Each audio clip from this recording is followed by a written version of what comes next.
Ayan, medyo tinanghali tayo ng luto. Wala ako ngayon togi, itlog lang at saka tokwa, lugaw, siomay. Nakauli rin ako ng isang malaki. Ayan, puro batang aking customer. Ayan, yung mga batang bangkal. Nakauli din akong isdang Kumain ba si Nano? Tagalog, yung Pinakain nyo si Nano. Walang lakas yan maggagamba mamaya pag di nyo pinakain. may nahuli din akong Ito yung sili lover. Tagalog isda. Kahit anong anghang. Hindi sumasakit yung pit mo pag dumudumi ka? Sa anghang? Hindi. Sanay na. Sanay na yung pit mo. Baliw ko. Malakas sa sili eh. Ako pag malakas ako sa sili, minsan pag dumudumi ako nararamdaman ko eh. Mapdi eh. Orin. Sana. Bukas ba may pasok na kayo? O bakasyon na? Wala. Walang sembre kang November? Busog na ako. Ayan mga customer ko, mga kalola, mga bata. Masama yung pakiramdam ko kasi nilalagnat ako kagabi. Ganda ng araw. O naka-schedule nga sana akong maglalaba.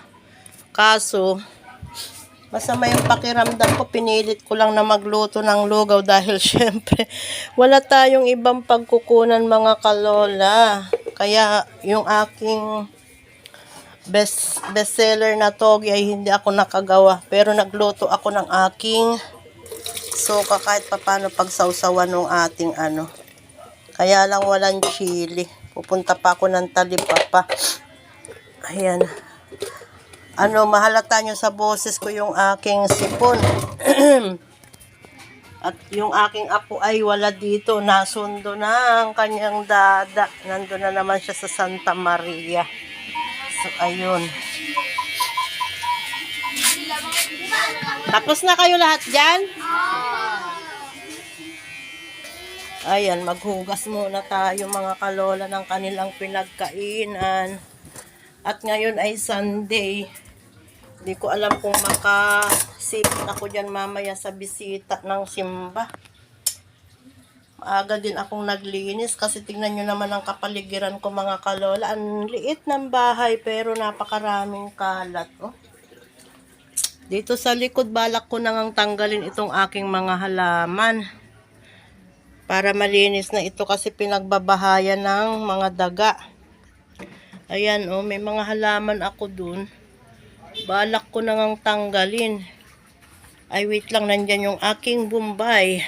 At yun nga, duman yung ating maniningil. Ayan mga kalolang bumubuhay lang sa akin ang mga hulugan araw-araw. Kahit nasabihin nilang utang yung ating puhunan, at least meron tayong pinagsisimulan, diba? Nakakayanan natin yung hulugan sa pagtitinda lang na lugaw. Kaya kung dati nung bata ako, ayaw ko ng lugaw, ngayon ay ko na yan. Kasi nabubuhay na ako sa pagtitinda ng lugaw. At syempre minsan pag hindi na rin nauubos, na rin yung kinakain ko, diba? Bonggang yung kalola. Ayan lang mga kalola, ang update ngayong araw, linggo. At umaraw na nga, wala na. Sana wag nang umano ang bagyo. Para tayo tuloy-tuloy na makapaghanap buhay sa labas. So ayan lang mga kalola. Bye-bye for now. Thank you for watching. Happy Sunday. And bye-bye. Love you all.